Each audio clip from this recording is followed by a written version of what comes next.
transmissão radiofônica no Brasil se desenvolveu de forma tardia e lenta. A primeira experiência ocorreu no ano de 1922, nas comemorações do centenário da independência, mas de forma experimental. Foi a partir dos anos de 30 que o rádio ganhou força na sociedade brasileira, nesse primeiro momento considerado utensílio de luxo, destinado à elite. O rádio transmitia músicas clássicas, óperas e programas educativos, ou seja, programação exclusivamente voltada para a classe alta. Aos poucos, os aparelhos se tornaram mais acessíveis, a população passou a adquiri-los e o rádio foi se popularizando. Segundo o historiador Nicolau Savchenko, o rádio ocupou os lares e tornou-se um centro irradiador de consumo, valores, conversas e rituais familiares. Mas o rádio fazia parte da mobília das pessoas.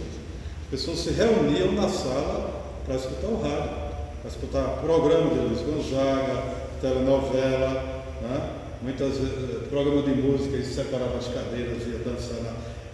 Na minha família, tanto do lado materno quanto paterno, eu vi muito isso. Na casa do meu avô tinha um rádio chamado ABC A Voz de Ouro, que era uma marca, né? Consagrada. E quando o rádio, estou dizendo o rádio que ficava lá na tomada, né? Porque o rádio portátil já é um pouco depois, que é uma outra conquista também, de longo alcance, né? Porque enquanto o rádio, a energia, você tem que estar perto dele para escutar, o rádio de pilha você podia levar para o roçado, para o trabalho, para qualquer lugar, no ônibus, em qualquer lugar você escutava. Então, há muita coisa de trabalho na área de história, e principalmente de comunicação, sobre a história do rádio.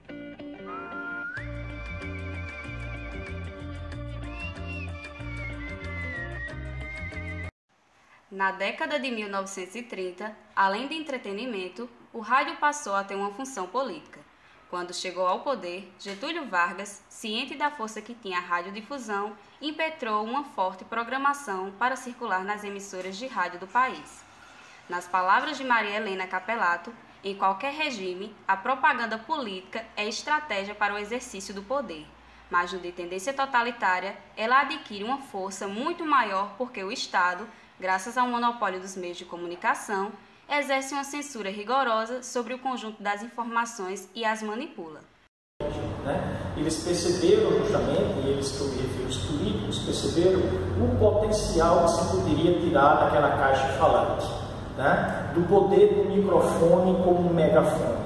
Isso você pode ver, por exemplo, nos usos que o Hitler, que o Mussolini, que o Stalin, que o próprio Roosevelt, quer dizer, tanto as democracias liberais como os regimes fascistas ou stalinistas, eles fizeram uso do rádio, assim como fizeram uso do cinema e também das fotografias, como elemento de propaganda ideológica legitimadora dos regimes políticos. O uso dos meios de comunicação tinha como objetivo legitimar o Estado Novo e conquistar o apoio dos trabalhadores à política varguista. Para isso, foram produzidos livros, revistas, cartazes, folhetos, programas de rádio com noticiários e números musicais, além de radionovelas, cinejornais, dentre outros.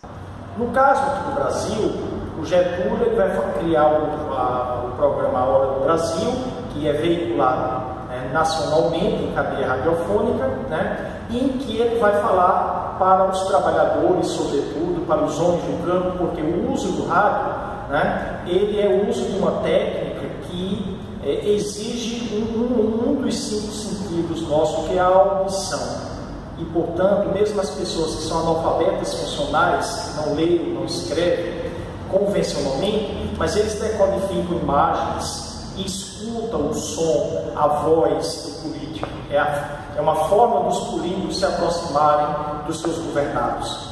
É uma forma de governantes e governados se aproximarem. É uma forma de os governantes operar aquilo que o antropólogo político Jorge Balambier chamou de radiocracia, ou seja, justamente a forma como os políticos dramatizam, usando o rádio como mecanismo ideológico de convencimento e de propaganda.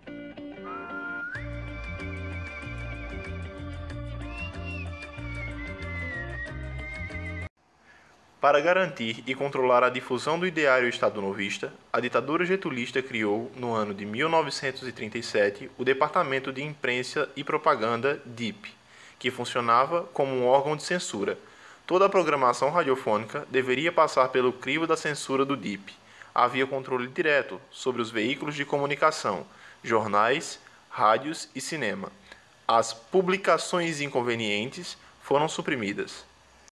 Ou seja, em um regime fechado, ditatorial, como foi sobretudo os 15 anos de Getúlio, tirando os 3 anos ali em 34 e 37, né? Então o uso do rádio junto ao Departamento de Imprensa e Propaganda era importantíssimo, né? E o objetivo era justamente o uso ideológico, né? Para legitimar um Estado autoritário, corporativista, repressivo.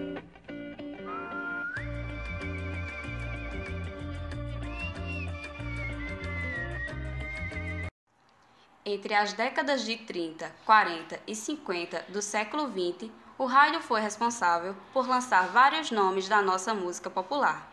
As cantoras do rádio eram um sucesso.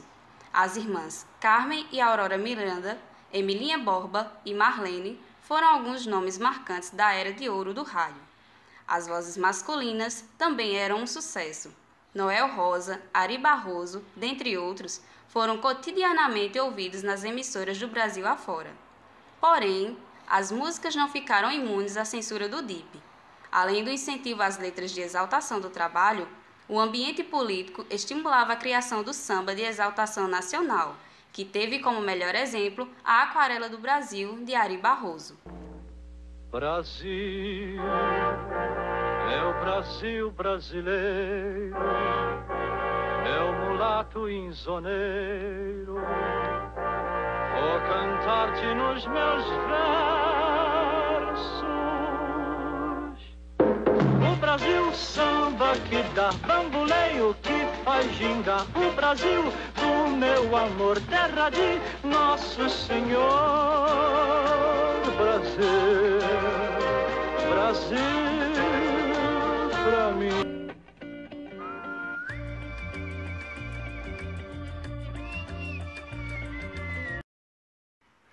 Originárias dos romances de folhetins, as radionovelas chegaram ao Brasil no ano de 1941.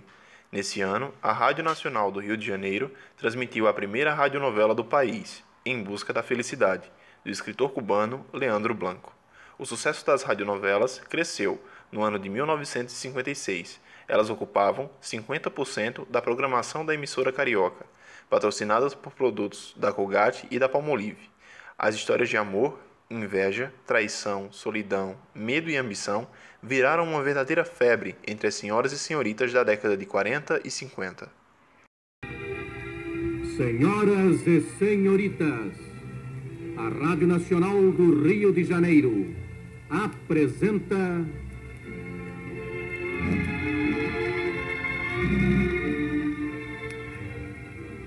Em Busca da Felicidade, emocionante novela de Leandro Blanco.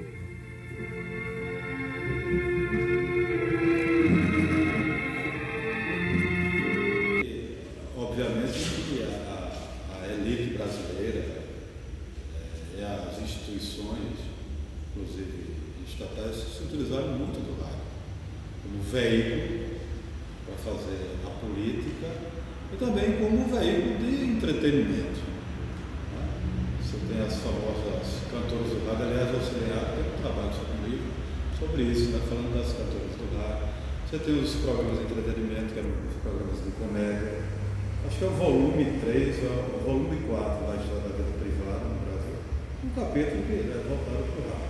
Evidentemente que o rádio, como outros grandes instrumentos de comunicação, vão surgir primeiro nos grandes centros, Rio de Janeiro, São Paulo, depois serão disseminados pelo resto do Brasil, as capitais nordestinas, né? com essa particularidade. Por exemplo, eu, pessoalmente, sou de uma geração ainda muito próxima ao rádio. Ainda hoje eu tenho o hábito de escutar rádio, né? Particularmente o rádio aí, programas esportivos, mas também outros programas de outra natureza. Sou do tempo ainda das rádios novelas, né? Sob o patrocínio de Palmolive, Gessileve, essas coisas todas. Né? Essa é a minha geração, quer dizer, o rádio perdeu força com a televisão, mas ao contrário do que alguns apostaram, ele não deixou de existir.